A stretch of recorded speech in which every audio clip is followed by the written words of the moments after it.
तो आप देखते हैं सत्ता की साझेदारी का पार्ट 2, कौन सा ये पार्ट 2 है ना।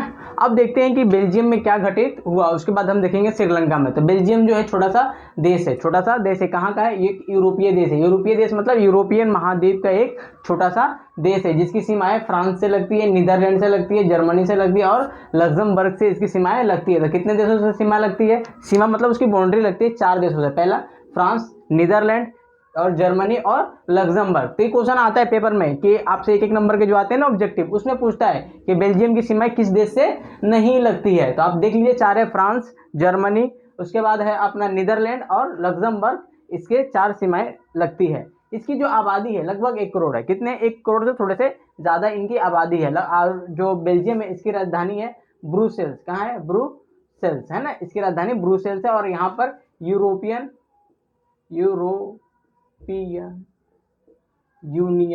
यूनियन का क्या है, HQ मतलब हेडक्वार्टर है। ब्रुसेल्स के अंदर यूरोपियन यूनियन का हेडक्वार्टर भी है। और इसकी जो सीमाएं लगती है वो 4 देशों से लगती है। आबादी कितनी है, 1 करोड़। लेकिन इसकी जातीय बुनावट अलग है, एक देश से अलग अलग प्रकार के लोग रहते हैं। तो देखिए क्या है इसमें, जो मान लीजिए उस देश में 100 लोग हैं, कितने लोग हैं, 100 लोग हैं। एक देश के अंदर 100 लोग हैं, यानी बेल्जियम के अंदर कितने लोग हैं, 100 लोग हैं, ऐसा हम मान लेते हैं। या फिर 1 करोड़ मान लो, ये भी आसान है। तो 59 लाख कहाँ रहते हैं, फ्लेमिश में रहते हैं। यानी बेल्जियम का कोई हिस्सा है, उसका नाम है फ्लेमिश। क्या है, फ्लेमिश, एक राज्य मान लेते हैं, बेल्जियम की एक राज्य है फ्लेमिश। वहां पे कौन से ज्यादा लोग हैं, तो 59% कौन से लोग हैं, डच लोग फ्लेमिश में रहते हैं। भाषा कौन से बोलते हैं, डच बोलते हैं। कौन है, डच बोलते हैं। क्या बोलते हैं भाई, डच बोलते हैं।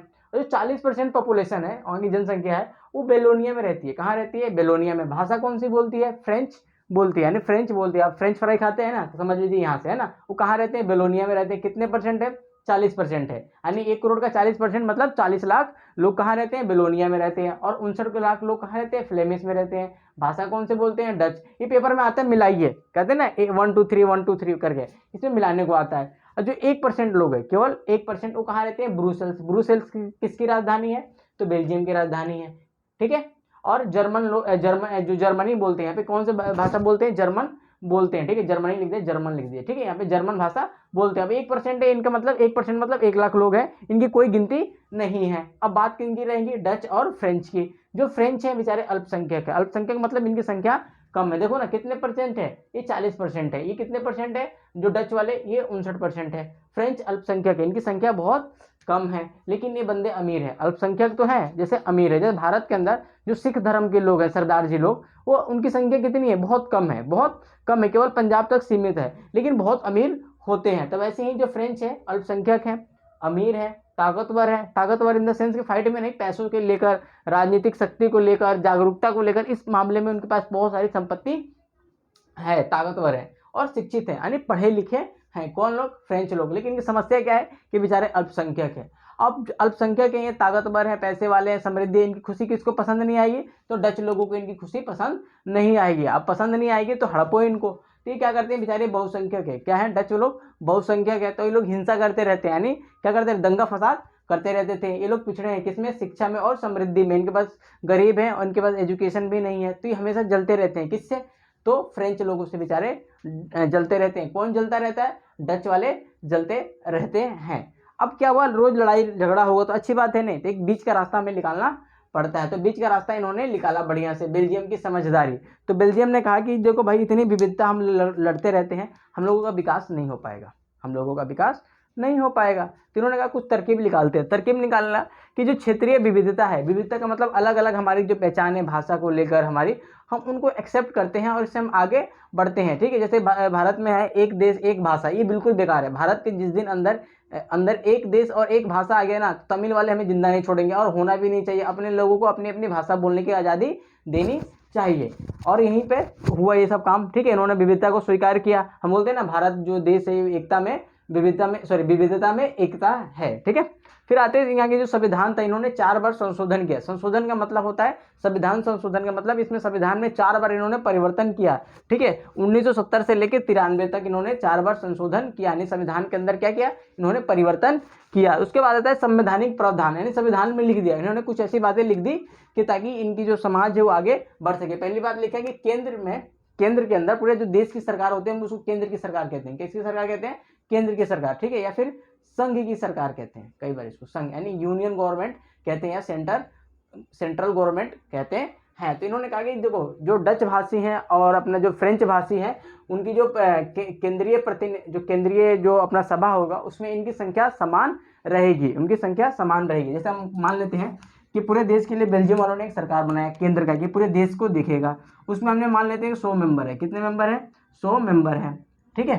तो बाकायदा से जो बहुसंख्यक हैं, कौन वाले बहुसंख्यक हैं? तो अपना डच बहुसंख्यक है। तो इनको पॉपुलेशन के हिसाब से 59 सीट मिलनी चाहिए और इनको 40 मिलनी चाहिए।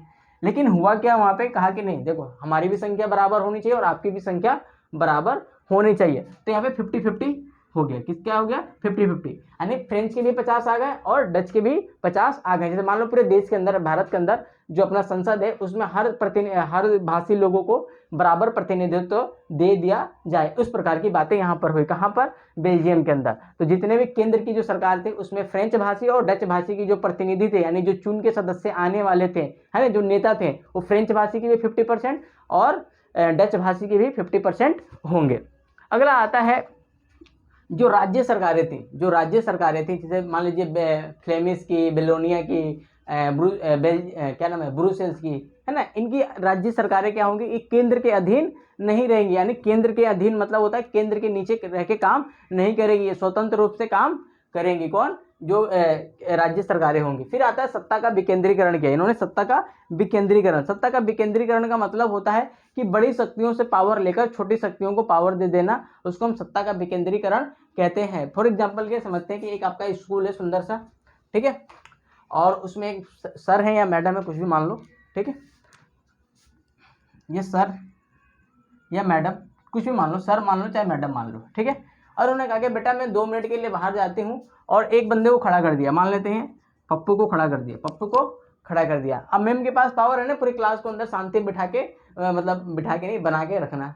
अब मैम ने कहा कि भाई तू खड़ा हो जा और देख क्लास के अंदर शोर शराबा नहीं होना चाहिए। तो मैम ने क्या किया? अपनी कुछ शक्तियां किसको दे दी? इस भाई साहब को दे दी। और इसी को कहते हैं सत्ता का विकेंद्रीकरण, यानी उच्च शक्तियों से सत्ता लेकर के छोटे शक्तियों को दे देना सत्ता का विकेंद्रीकरण कहलाता है। चीज समझ में आ गई? ठीक है। सत्ता का विकेंद्रीकरण क्या होता है कि उच्च सत्ता से निम्न शक्तियों को पावर देना क्या कहलाता है? सत्ता का विकेंद्रीकरण कहलाता है। जैसे कि आपके देखो घर में क्या होता है, हमारे पापा होते हैं, अब पापा जैसे जैसे बूढ़े होते हैं तो उनकी शक्तियां किसके पास आ जाती है? बड़े बेटे के पास आ जाती है, बड़ा बेटा छोटे बेटे को ऐसे ट्रांसफर होती रहती है।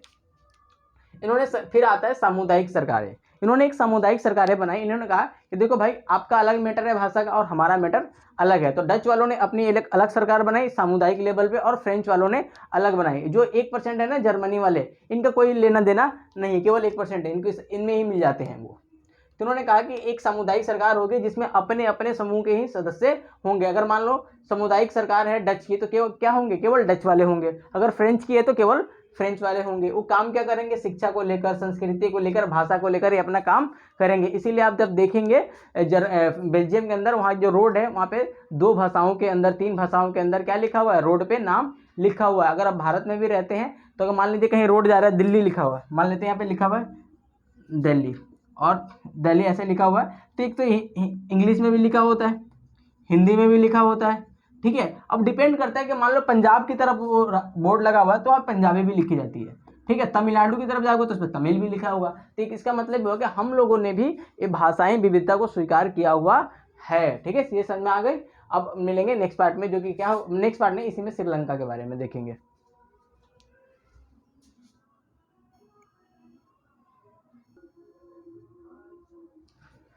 ठीक है। अब देखते हैं श्रीलंका के बारे में। अब किसके बारे में? श्रीलंका। इससे पहले हम किस देश के बारे में देखे थे? बेल्जियम। अब देखते हैं श्रीलंका।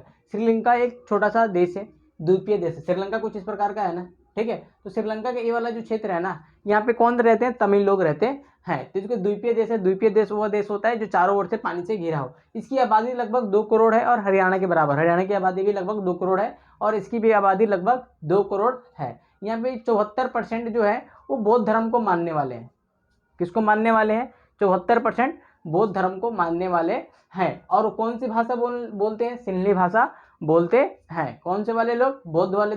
धर्म कौन सा उनका? बौद्ध। भाषा कौन सी है? सिन्हली भाषा। कितने % लोग हैं भाई? 74% लोग हैं।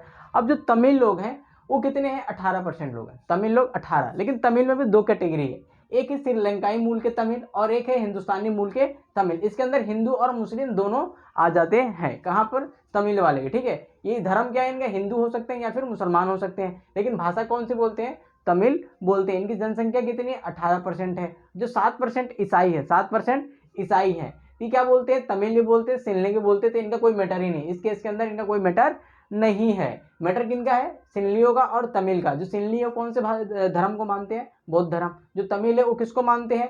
वो या तो हिंदू को मानते हैं या फिर मुसलमान को। जो 13% है वो श्रीलंकाई मूल के हैं और 5% हिंदुस्तानी है। अब क्वेश्चन आता है कि तमिलनाडु के बंदे श्रीलंका कैसे पहुंच गए? हम जानते हैं कि जो भारत था वो किसका गुलाम था? ब्रिटेन का गुलाम। ठीक इसी प्रकार जो अपना जो देश है श्रीलंका, ये भी किसका गुलाम था? ये भी ब्रिटेन का गुलाम था। तो उनको ना मजदूर चाहिए थे, चाय के बागान में खेती करने के लिए मजदूर चाहिए थे। यहाँ से मजदूर पकड़ पकड़ के कहाँ ले गए थे? वो श्रीलंका ले गए थे। अब वहीं पे रह गए, वो बस गए हैं ना। ये जब वो बस गए तो वो थोड़ी ना वापस आएंगे। जब श्रीलंका 1948 के अंदर आज़ाद हुआ तो ये लोग भी आज़ाद हो गए और वहीं पे रहना शुरू कर दिया। लेकिन इन्होंने गलत क्या किया कि जो सिंहली लोग थे, जो बौद्ध धर्म वाले, इनके साथ भेदभाव करना शुरू कर दिया। श्रीलंका में बहुसंख्यकवाद आ गया, यानी जिनकी संख्या ज्यादा थी, कहते हैं ना जिसकी लाठी उसी की बहन। तो किसकी संख्या जनसंख्या ज्यादा थी? बौद्ध वालों के। तो बौद्ध वालों ने किसके साथ गलत व्यवहार करना शुरू कर दिया? वो हिंदू और मुसलमानों के साथ, यानी इनको क्या बोलते थे? दोनों को मिला के तमिल बोलते थे। 1948 में आजाद हो गया। इन्होंने 1956 के अंदर एक कानून बनाया, बढ़िया सा। उसमें कहा सिंहली भाषा को राजभाषा बना दिया। सिंहली भाषा को राजभाषा बना दिया, बोला कि सिंहली ही सबसे अच्छा भाषा है, इनको राजभाषा बना दिया। दूसरा कि इन्होंने क्या किया, जो सरकारी नौकरी होती है, जिसकी तैयारी लगभग हर लोग यूट्यूब पे जितना पढ़ा रहा है ना, सब लोग सरकारी नौकरी की तैयारी करता है। ठीक है, तो इन्होंने क्या किया, सरकारी नौकरी में सिंहली भाषा को प्राथमिकता दे दी। अच्छा, कौन सी भाषा? मान लो कि एक सिंहली गया है एक ही इंटरव्यू के लिए, ठीक है, और एक दूसरे भाषा वाला, मान लेते अदर भाषा वाला गया है, तो सिंहली भाषा को सेलेक्ट कर लेगा। ठीक है, इसको बोलते हैं प्राथमिकता, है ना। तो इन्होंने सरकारी क्षेत्रों में किसको प्राथमिकता दी गई? सिंहली भाषा को प्राथमिकता दी गई। बौद्ध जो धर्म था, सिंहली की जो सिंहली भाषा बोलते थे, उनके धर्म क्या था? बौद्ध धर्म था। इसको संरक्षण दिया गया और इसको बढ़ावा दिया गया। अब इसका रिजल्ट क्या निकला? इसका रिजल्ट कुछ ना कुछ आएगा ना। एक के साथ गलत हो रहा है, किन के साथ गलत हो रहा है? तमिलों के साथ गलत हो रहा है। ठीक है, तो रिजल्ट क्या आएगा? तो तनाव बढ़ गए, यानी दोनों के जो रिश्ते थे वो खराब होने लगे। बौद्धों के भी रिश्ते और तमिल के, इनके बीच क्या होने लगे? हिंसा होने लगी, हिंसा या सांप्रदायिकता होने लगे, यानी दंगे होने लगे। अब कुछ कहते हैं ना एक्शन टू रिएक्शन। जो थर्ड लॉ है किसका? न्यूटन बाबा का। वो कहते हैं ना, जैसे एक्शन करोगे वैसा रिएक्शन आएगा। जैसे मान लो हमने इसको प्यार से फेंका तो प्यार से आया, कस के फेंकूंगा तो बिल्कुल बाहर चला जाएगा, कैमरे के उधर चला जाएगा, है ना। तो एक्शन टू रिएक्शन। तमिल वालों ने क्या किया भाई? इन्होंने राजनीतिक पार्टियां बनाना शुरू कर दिया। ठीक है, फिर तमिल को राजभाषा बनाया। इन्होंने कहा तुम अपना राजभाषा बनाओ, हम लोग अपना राजभाषा बनाएंगे। तो तमिल को इन्होंने राजभाषा बना लिया। फिर इन्होंने क्षेत्रीय स्वायत्तता की मांग करी। क्षेत्रीय स्वायत्तता का मतलब ये होता है कि हमें अपने जो क्षेत्र है उसमें हमें अधिक से अधिक अधिकार मिलना, उसे हम क्या कहते हैं? क्षेत्रीय स्वायत्तता कहते हैं। फिर इन्होंने समानता की मांग करी, किसमें? नौकरी के अंदर, ठीक है, भाषा के अंदर, कि हमें भी बराबरी का अधिकार दो। इनकी मांग जायज थी। इन्होंने 1980 के अंदर लिट्टे बन गया। क्या बन गया? लिट्टे बन गया। अगर आप एक मूवी देखना चाहें, मद्रास कैफे, क्या नाम है उसका? मद्रास कैफे, ये मूवी देखिए। या फिर द फैमिली मैन 2, है ना। ये एक मूवी है और ये वेब सीरीज। इसको अगर देखोगे तो इसमें श्रीलंका के साथ क्या घटना हुई है इस मूवी के अंदर और इस वेब सीरीज के अंदर बढ़िया से दिखाया गया। अगर चाहो तो आप देख सकते हो। ठीक है, ये 1980 के अंदर लिट्टे बना। लिट्टे जो था, ये इन्होंने तमिल इलम की मांग करी। इलम का मतलब होता है देश की मांग करी, हमें देश चाहिए। इसको बोलते हैं, जो श्रीलंका का जो ये वाला क्षेत्र है ना, उत्तर और पूर्व का, इसको बोलते हैं जाफना। क्या बोलते हैं? जाफना क्षेत्र बोलते हैं। यहाँ पे भारत सरकार ने अभी 13,000 घरों का निर्माण कराया है, जो दंगा से पीड़ित उस जमाने में थे, है ना। अब यहाँ पे आना जाना लोगों ने शुरू कर दिया है। इतना बहुत दबाव वाला क्षेत्र था। ठीक है, इसको बोलते हैं जाफना में सारे काम हो रहे थे। इसका रिजल्ट क्या हुआ? अब दोनों बंदे भिड़ गए, इन्होंने अपनी राजनीतिक पार्टियां बना ली, उन्होंने अपने भाषा को संरक्षण देना शुरू कर दिया। इसका रिजल्ट क्या निकला? गृह युद्ध हो गया। लोग ने, जो तमिल लोग थे, वो अपने ही देश के खिलाफ, अपने ही सरकार के खिलाफ हथियार उठाना शुरू कर दिया कि भाई ये लोग तो सीधी उंगली से घी नहीं निकलेगी, तो टेढ़ी तो करना पड़ेगा। तमिल लोगों की जाय थी, है ना। जो तमिल लोग है ना, जो आपने देखा होगा, हमारे जो प्रधानमंत्री थे राजीव गांधी, उनकी हत्या कर दी थी, है ना। तमिल किसने करी थी? लिट्टे वालों ने हत्या कर दी। कि जो अपने राजीव गांधी थे, उन्होंने सेना भेज दी थी। कहाँ पर? श्रीलंका के अंदर। और हमारे भारतीय सेना जाके तमिलों को ही मार रही थी। तो इनको गुस्सा आया कि यार भारत से सेना भेज के हमें ही मरवा रहे हो यार, तो बहुत गलत है। अच्छा रुको बेटा, बदला लेंगे। तो बदला कैसे लिया उन्होंने? तो बम से उनको उड़ा दिया। किसको? हमारे जो प्रधानमंत्री थे जवाहरलाल नेहरू कह रहा हूँ, राजीव गांधी, उनको हत्या कर दी गई थी। समस्या इससे बहुत बड़ा आ गया देश के अंदर। उस देश के अंदर श्रीलंका के अंदर क्या समस्या आई? तो शरणार्थी की समस्या आई। शरणार्थी वह व्यक्ति होता है, रिफ्यूजी कहते हैं, जो अपना देश छोड़ने के लिए बाध्य हो जाए। सपोज करो अभी हमारा जो पड़ोसी देश है अफगानिस्तान, उसमें शरणार्थी की समस्या आई है कि नहीं, रिफ्यूजी की, कि अमेरिका छोड़ के चला गया, तालिबान शासन कर रहा है, तालिबान कुत्ते की तरह उनको मार रहा है, तो वहाँ के जो लोग हैं अपने देश छोड़ने को विवश हो जाते हैं, अपने देश वापस नहीं जाने चाहते हैं। वो दंगा की वजह से इनका हो सकता है कि इनका मृत्यु हो जाए मतलब उस देश में रहें तो इनको बोलते हैं शरणार्थी बोलते हैं। फिर क्या है? राजनीतिक समस्या हो गई, मतलब देश के अंदर क्या थी? अराजकता आ गई थी, है ना, मतलब क्या बोलेंगे, स्टेबिलिटी नहीं थी, स्टेबिलिटी नहीं थी, मतलब स्थिरता नहीं थी। अगर स्थिरता नहीं रहेगी तो लोगों को रोजगार नहीं मिलेगा, काफ़ी समस्या होगी। आर्थिक समस्या हुई, लोगों को रोजगार नहीं मिलना, विकास नहीं होना, ठीक है, जीवन स्तर नीचे के नीचे गिरना। जीवन स्तर मतलब लिविंग स्टैंडर्ड जो होता है ना, लोगों के पास रहने का, खाने का, ये सब व्यवस्था नीचे गिरने लगी। फिर सामाजिक रूप से क्या हो गया? एक दूसरे के प्रति भेदभाव करने लगे। जो तमिल लोग थे वो सिंहली को नहीं देखना चाहते थे, और जो सिंहली है वो तमिल को नहीं देखना चाहते हैं। अच्छा है कि भारत में ऐसा कुछ नहीं होता अभी फिलहाल, तो छोटा मोटा चीज़ है ना। फिर आता है कि 2009 में गृह युद्ध समाप्त हो गया और दोनों ने हाथ मिला लिया, और अभी तमिलनाडु कह रहा हूँ, श्रीलंका की स्थिति काफ़ी अच्छी है। लेकिन अभी एक बुरी स्थिति ये आ गई कि चाइना से लोन लेके बेचारा बर्बाद हो चुका है, फिर भारत की तरफ देख रहा है, लेकिन राजनीतिक रूप से वो स्थिर देश बना हुआ है। ये था पार्ट 2। अब देखते हैं तीसरा पार्ट, सत्ता की साझेदारी क्यों, हमें सत्ता की बंटवारा क्यों करना चाहिए। तो सामाजिक टकराव नहीं हो, यानी सत्ता बांट दोगे, पावर थोड़ी शेयरिंग हो जाएगी तो सामाजिक टकराव नहीं होंगे, यानी हिंदू मुस्लिम नहीं लड़ेगा, सिंहली और जो तमिल थे वो नहीं लड़ेंगे, ब्रुसेल्स के अंदर जो जर्मन कह रहा हूँ, जो डच थे, फ्रेंच थे, वो नहीं लड़ेंगे, यानी जो सामाजिक टकराव था वो कम हो जाएगा, यानी लोग शांति से रहेंगे। देश की एकता और अखंडता को वृद्धि मिलेगी। एकता और अखंडता का मतलब देश के लोग ये नहीं कहेंगे मुझे अलग बंगाल चाहिए, अलग बिहार चाहिए, इस प्रकार की बात नहीं करेंगे, और एकता भी आएगी, लोग अपने आप को भारतीय महसूस करेंगे, जैसे श्रीलंका में श्रीलंकाई महसूस करेंगे, बेल्जियम के अंदर बेल्जियम वाले महसूस करेंगे। तो एकता और अखंडता इससे बढ़ती है। फिर आता है देश विकास कर पाता है, इससे देश विकास कर पाता है। अगर देश में सत्ता की साझेदारी रहेगी, बंटवारा हो पाएगा बढ़िया से, तो देश जल्दी विकास करेगा। अगर मान लो जिस देश में दंगा हो तो वहाँ पे लोग जाएंगे नहीं जाएंगे। जैसे पाकिस्तान के अंदर टूरिस्ट लगभग ना के बराबर जाते, क्यों नहीं जाते? तो वहाँ पे कारण है कि देश के अंदर सत्ता का बंटवारा नहीं हुआ, हमेशा वो लोग लड़ते रहते हैं। अफगानिस्तान के अंदर है वो लड़ते रहते हैं, तो देश का विकास नहीं हो सकता। कोई कंपनी वहाँ पैसे लगाने नहीं जाएगी, आप टूरिस्ट लोग घूमने नहीं जाएंगे। भाई किसको अपनी जान प्यारी नहीं है? सबको प्यारी है, तो आप वहाँ जाओगे? कभी पाकिस्तान के बारे में सोचे हो? किसी ने कहा हो कि हनीमून पाकिस्तान मनाएंगे, चाहे सिर्फ अफगानिस्तान में मनाएंगे, इराक में मनाएंगे? नहीं कहेगा। क्यों? उनकी जान की अपनी फिक्र है। तो अगर सत्ता की साझेदारी हो जाएगी, अगर वहाँ पे शांति रहेगी, तो लोग घूमेंगे और देश अच्छे से विकास कर पाएगा। अब आते हैं सत्ता की साझेदारी के कुछ रूप है। तो पहला रूप है क्षैतिज वितरण। वितरण का मतलब होता है बांटना, वितरण मत बांटना। क्षैतिज मतलब होता है बराबर। क्या होता है? बराबर, यानी एक ही धरातल पे शासन व्यवस्था को बांटना या फिर सत्ता को यानी पावर को बांटना। पहले आता है विधायिका, कार्यपालिका, न्यायपालिका, यानी इन सबके पास सेम शक्तियाँ होती है, यानी सबके पास बराबर शक्तियाँ होती है। विधायिका क्या करती है? कानून बनाती है। कार्यपालिका क्या करती है? लागू करती है। न्यायपालिका देखती है सही है कि नहीं है। और इन पे जो है ना, मान लेते हैं इंग्लिश में बोलते हैं लेजिस्लेटिव, एग्जीक्यूटिव और जुडिशरी, है ना, यानी विधायिका, कार्यपालिका और न्यायपालिका, ये सब ना एक दूसरे पे ना बराबर है, बॉन्ड की तरह है। एक दूसरे को ये लोग क्या करते हैं? पकड़ के रखते हैं, संतुलित भी करते हैं। संतुलित मतलब उसमें नियंत्रण भी रखते हैं और उसको बैलेंस करने की कोशिश भी करते हैं। कोई भी एक दूसरे पे हावी नहीं हो सकता। कहाँ पर? क्षैतिज के अंदर एक दूसरे पे हावी नहीं हो सकता। इसको बोलते हैं नियंत्रण और संतुलन की व्यवस्था बोलते हैं। किसको? क्षैतिज वितरण को बोलते हैं। इसमें क्या होता है? विधायिका, कार्यपालिका और न्यायपालिका होती है। अगला आता है ऊर्ध्वाधर। ऊर्ध्वाधर मीन्स ऊपर से नीचे की ओर। तो पूरे देश के अंदर केंद्र की सरकार होती है, उसके नीचे राज्य की सरकार होती है, इसको कई बार हम प्रांतीय सरकार कहते हैं। फिर आता है स्थानीय सरकार। जैसे भारत के अंदर देखिए दोनों प्रकार की व्यवस्थाएं हैं। भारत में दोनों प्रकार की व्यवस्थाएं है, क्षैतिज भी है और ऊर्ध्वाधर भी है। देखिए पहले देश केंद्र की है, वो पूरे देश के लिए। किसके लिए? पूरे देश के लिए। जो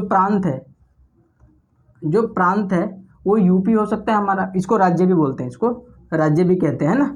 यूपी हो सकता है, बिहार हो सकता है, पश्चिम बंगाल हो सकता है, पीबी हो सकता है मतलब पंजाब हो सकता है, HR में हरियाणा हो सकता है, अलग अलग सरकारें हैं। फिर आता है स्थानीय सरकार। क्या आता है? स्थानीय सरकारें। हर जिले की अपनी एक सरकार होती है जिसको हम लोकल गवर्नमेंट कहते हैं। ठीक है, समझ में आ गया। स्थानीय, इसको बोलते हैं सत्ता का ऊर्ध्वाधर वितरण, यानी ऊपर से नीचे की ओर शक्ति को बांटना। जैसे तुम्हारे स्कूल में भी ऊर्ध्वाधर वितरण है, सत्ता का क्या है, ऊर्ध्वाधर वितरण है। जैसे हम फॉर एग्जांपल क्या बनाते हैं, तुम्हारे स्कूल में सबसे पहले क्या होता है, प्रिंसिपल, प्रिंसिपल होते हैं, फिर उसके नीचे कौन आता है, टीचर आते हैं, ठीक है, मान लेते, फिर मॉनिटर आता है, फिर मॉनिटर नहीं मानते, स्कूल का हेड बॉय, स्कूल का तुम्हारे मान लो हेड बॉय है, स्कूल हेड बॉय है, वो आता होगा हेड बॉय, वो आता, उसके नीचे मान लो मॉनिटर आते होंगे, मॉनिटर, मॉनिटर आते होंगे, मॉनिटर के नीचे कोई नहीं आता, मॉनिटर के नीचे कोई नहीं आता, यानी सबसे पहले कौन आया, प्रिंसिपल साहब, उसके नीचे कौन आया, टीचर आया, ठीक है, उसके बाद कौन आया, स्कूल का हेड बॉय आया, फिर मॉनिटर आया। तो क्या है, सत्ता का ऊर्ध्वाधर वितरण है, यानी ऊपर से लेकर नीचे की ओर है। अगर क्षैतिज समझाना हो तो ऐसे समझा दो कि मान लो तुम्हारे स्कूल में 10 टीचर है, स्कूल में 10 टीचर है, यानी सबके पास सेम पावर है, किसी के पास ज़्यादा है ना किसी के पास कम नहीं है। जैसे मान लो पूरे स्कूल के अंदर क्लास 1 से लेकर 12वीं तक के एक एक मॉनिटर निकालो, कितने मॉनिटर बन जाएंगे, 12 मॉनिटर। किसी भी मॉनिटर के पास ज़्यादा पावर नहीं होगा, यानी एक दूसरे पे वो लोग बैलेंस करने की कोशिश करेंगे। अगर एक फालतू बोलता है तो 11 मिलकर उसको कंट्रोल करेंगे। तो इसमें भी यही होता है, अगर मान लो विधायिका कुछ अपनी गलती से काम कर रही है तो उसको कौन नियंत्रण करेगा, कार्यपालिका और न्यायपालिका मिलकर। अगर मान लो कार्यपालिका कुछ गलत काम कर रही है तो विधायिका और न्यायपालिका मिलकर काम करेंगे। मान लो विधायिका कर रही है तो इस प्रकार से क्या करते हैं, एक दूसरे का संतुलन करने का प्रयास करते हैं। अगला आता है सामुदायिक सरकार, इसमें एक ही धर्म या भाषा के लोग शामिल होते हैं, एक छोटे छोटे मुद्दों पर बहस का मतलब काम करता है। पहले आता है भाषा के आधार पर ही हो सकता है, मतलब भाषा की देखरेख करता है, धर्म की देखरेख करता है, धर्म कैसे हो रहा है कैसे नहीं। जैसे इंडिया के अंदर क्या देखोगे, एक सामुदायिक सरकार, हम सामुदायिक सरकार नहीं है लेकिन हम कह सकते हैं जो मुस्लिम वक्फ बोर्ड होता है इस प्रकार का काम करता है। फिर सांस्कृतिक क्या है, सही है क्या गलत है। फिर आता है दबाव समूह, जो दबाव समूह होते हैं किसी निश्चित उद्देश्य के लिए बनाए जाते हैं, ये चुनाव में भाग नहीं लेते हैं लेकिन चुनाव को, देश की राजनीति को, देश की आर्थिक स्थिति को प्रभावित करते हैं। उसमें कौन आता है, व्यापारी लोग आते हैं। फिर आता है उद्योगपति, उद्योगपति होते हैं जो उद्योग लगाते हैं, उद्योग मतलब फैक्ट्री वाले आते हैं। फिर आते हैं किसान लोग, फिर छात्र लोग हो सकते हैं, मजदूर लोग हो सकते हैं, महिलाएं हो सकती है, दबाव समूह के एग्जाम्पल है, ठीक है। और ये अपना चैप्टर खत्म हो गया, ठीक है। इसके अंदर कुछ भी अगर डाउट हो तो कमेंट में बताइए, उसको बताने का प्रयास करेंगे, ठीक है। ये पार्ट 3 था, ठीक है। उम्मीद करता हूँ समझ में आएगा, यानी वीडियो से पहले बुक पढ़ें या वीडियो के बाद बुक जरूर पढ़ें आप।